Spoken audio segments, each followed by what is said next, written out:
एक बार हरिद्वार में कोई पर्व था तो सब गंगा जी नहा रहे थे।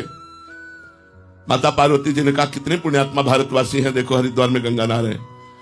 तो उनका पानी में तो बहुत डुबकी मार रहे हैं, गंगा में तो एक ही दो मार रहे हैं। उनका भगवान समझी नहीं, धारा तो वही है। बोले इनमें विश्वास की कमी है, एक ही दो कोई गंगा नहा रहा है, सब नहीं रहा। मैं तुम्हें परीक्षा करके दिखाऊं? बोले प्रभु दिखाओ, ये तो हमें लग रहा है सब गंगा नहा रहे हैं।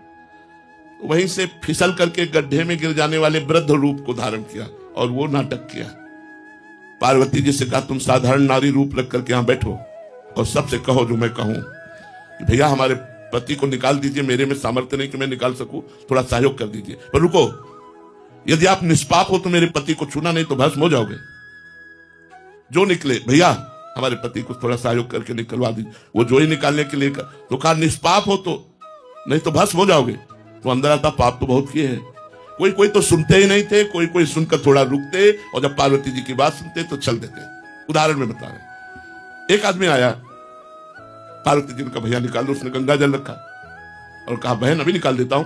और बोले रुको, मेरे पति निष्पाप है, यदि कोई पापी पुरुष छुएगा तो भस्म हो जाएगा। बोले अभी आपको पता नहीं मैं गंगा नहा के आ रहा हूं, गंगा सर्व पापों का नाश करती इसलिए मैं निष्पाप हूं। और तुरंत महादेव जी को उठाया, बाहर रख दिया और चला गया। पार्वती जी से कहा केवल एक गंगा नहाया इसने। तो बोले प्रभु नहाया तो सबने। बोले विश्वास और भावना की कमी।